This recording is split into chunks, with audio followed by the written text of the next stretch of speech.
Hello friends, मैं राजन। आपका स्वागत है एनसीईआरटी अकादमी में करता हूँ।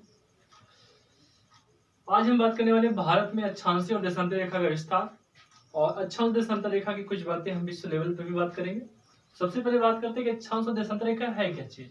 ठीक है, तो अक्षांश क्या है और देशांतर क्या है। तो सबसे पहले हम बात करेंगे अक्षांश के बारे में। अक्षांश रेखा एक ऐसी रेखा होती है जो विश्व को क्षैतिज रेखाओं में अर्थात लैंगिट्यूड लैटिट्यूड में जो काटने वाली रेखा अर्थात क्षैतिज जो रेखा होती है उसे हम अक्षांश रेखा कहते हैं। इसका कार्य क्या होता है कि पृथ्वी पर सूर्य किस तरह से पड़ रहा है और कहां पर पड़ रहा है, उसके हिसाब से वहां का टेम्परेचर कैसा, वहां का मानसून कैसा है, उस मानसून को जानने के लिए, उस एटमॉस्फेयर को जानने के लिए हम अक्षांश रेखाओं के विस्तार की बात करते हैं। तो अक्षांश रेखाओं की विस्तार क्या है कि भूमध्य रेखा से उत्तर में 90 अंश और भूमध्य रेखा से दक्षिण में 90 अंश तक का इसका पूरा विस्तार है। अब इसके विस्तार में जो उत्तरी गोलार्ध हो गया, इसके विस्तार में जो दक्षिणी गोलार्ध हो गया। तो यहां से क्वेश्चंस आपके बनते एक ही है कि पूरे अक्षांश रेखाओं की टोटल संख्या कितनी है। तो अक्षांश रेखाओं की टोटल संख्या है 179। क्यों 179 भाई?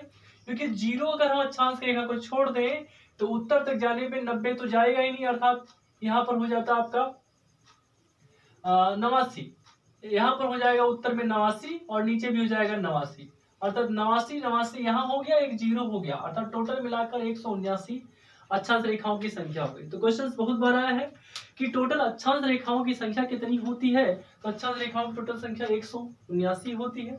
और वहीं पर 179 जो अक्षांश रेखाओं की संख्या के साथ साथ ये पूछता है कि अक्षांश रेखाओं के बीच की जो दूरी है कितनी होती है। तो दूरी 111 किलोमीटर होती है, लेकिन सबसे जो दूरी होती है वो इक्वेटर के पास अर्थात भूमध्य रेखा के पास होती है। इतनी बातें आप जानते हैं, अर्थात कितनी दूरी होती है 111 किलोमीटर। सबसे अधिक दूरी होती है भूमध्य रेखा के पास 111.3 किलोमीटर। ठीक है, ये तो हमारा अक्षांश हो गया। और वहीं पर अगर हम देशांतर की बात करें तो ऐसी रेखा जो पृथ्वी को लंबवत रेखाओं में काटे अर्थात लॉन्गिट्यूड में काटे, ऐसी रेखाओं को हम देशांतर रेखा कहते हैं। देशांतर रेखाओं का जो विस्तार होता है पूरब से पश्चिम की ओर होता है, अर्थात जीरो देशांतर रेखा से पूरब में आप 180 देशांतर रेखा और पश्चिम में जाएंगे तो 180 देशांतर रेखा, अर्थात जीरो देशांतर रेखा को हम कहते हैं ग्रीनविच रेखा। क्या कहते हैं? ग्रीनविच रेखा कहते हैं। और ग्रीनविच रेखा का कार्य होता है समय का निर्धारण करना, अर्थात किस तरह से कहाँ का कैसा समय है उस समय का निर्धारण करने के लिए हम ग्रीनविच रेखा अर्थात जीरो देशांतर रेखा का प्रयोग करते हैं। तो इसको पूरब में जाए चाहे पश्चिम में जाए, यहाँ पर जो 180 देशांतर रेखा उसे हम कहते हैं अंतरराष्ट्रीय तिथि रेखा। अंतरराष्ट्रीय तिथि रेखा इंपॉर्टेंस क्या है? क्योंकि कभी कभी क्वेश्चन आता है कि दिनों का निर्धारण कहाँ के हिसाब से किया जाता है। तो अंतरराष्ट्रीय तिथि रेखा अर्थात 180 देशांतर रेखा के माध्यम से दिनों का निर्धारण हो जाता है। ठीक है, इस तरह से हमने अक्षांश भी देख लिया, देशांतर भी देख लिया।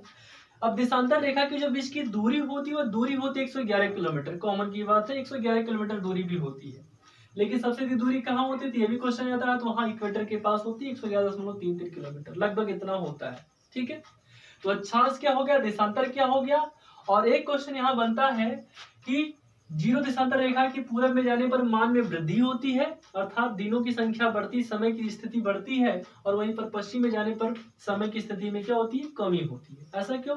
क्योंकि जो पृथ्वी होता है वो पश्चिम से पूरब की ओर चक्कर लगाता है सूर्य के चारों तरफ, इसलिए पश्चिम की ओर जाने पर मान में कमी होती है, पूरब में जाने पर मान में वृद्धि होती है। ठीक है, इसलिए हमने एक बार पिछली क्लास में बात किया था कि ग्रीनविच रेखा से जो भारत का मानक समय रेखा था 82.5 अंश देशांतर है, वो 5.5 घंटे आगे है। आगे ही क्यों है, पीछे क्यों नहीं? क्योंकि आगे इसलिए है क्योंकि हमारा जो भारत है वो पूरे विश्व के ग्लोब में पश्चिम साइड में है, नहीं बल्कि पूरब साइड में है। क्यों? इसलिए क्योंकि हमको पता है कि पूरब साइड में मान बढ़ेगा, अर्थात इसलिए आगे है। ठीक है, इस तरह से हमने देखा कि आगे क्या है, पीछे क्या है, क्यों ऐसा, इसके बारे में हमने देखा। ठीक है, अब एक देशांतर रेखा बराबर अगर हम बात करें तो पूरे टोटल अगर पृथ्वी की बात करें तो 360 क्या है भाई कि 360 अंश जो घूमती है पृथ्वी वो 24 घंटे में घूम लेती है। तो 24 घंटे में 360 अंश जब पृथ्वी घूम लेती है, इसका मतलब है कि एक घंटे में वह कितना घूमेगी, तो 15 अंश घूमेगी, अर्थात 15 अंश देशांतर बराबर कितना होगा, 1 घंटे। अब इसकी बात अगर हम शॉर्ट में करें कि भाई चलो ठीक है, हमको अंश के बारे में नहीं पता, हमको थोड़ा सा प्रॉब्लम होती है, तो हम इसको कैसे करें। तो एक बात आपको याद रखनी, कभी कभी क्वेश्चन यहाँ से भी बन जाता है कि एक देशांतर रेखा बराबर होता है 4 मिनट। कितना होता है? 4 मिनट का अंतर होता है। उसी तरह से 15 देशांतर बराबर हो गया 15 गुणे 4 बराबर 60 मिनट, 60 मिनट बराबर 1 घंटे। उसी तरह से जब 60 मिनट हो गया तो हमको पता है कि पूरब में 180 हो गया, पश्चिम में 180 हो गया, तो 180 बटा 15 बराबर कितना घंटे? 12 घंटे। अर्थात 12 घंटे अगर पूरब में है तो 12 घंटे हमारा पश्चिम में भी होगा। अर्थात टोटल संख्या कितनी होती है? 24 घंटे की होती है पूरब और पश्चिम में मिलाकर। क्योंकि एक साइड में पृथ्वी क्या होती है? उजाले में होती है अर्थात दिन के रूप में होती है, दूसरे साइड में पृथ्वी क्या होती है? अंधेरे अर्थात रात के रूप में होती है। और ये 12-12 घंटे का अंतर या कहीं कहीं कुछ ज्यादा कुछ कम होता रहता है। इस तरह से अगली बात क्या है कि जो अक्षांश और देशांतर देखा हमने पूरे पृथ्वी पर नहीं बल्कि भारत की स्थिति पे देख ले। तो भारत की बात करें तो भारत की बात में हमने देखा कि इसका अक्षांशीय विस्तार क्या है। तो अक्षांशीय विस्तार की बात करेंगे तो हमारा 8/4 से इसका विस्तार 37/6 तक है। अक्षांशीय विस्तार 8/4 से लेकर 37/6 तक है। और यदि देशांतरी विस्तार की बात करें तो 68/7 से लेकर यहाँ पर आपका हो गया 97/25 तक। तो अक्षांशीय विस्तार क्या है, देशांतरी विस्तार क्या है, कैसे, इसके बारे में हमने देखा।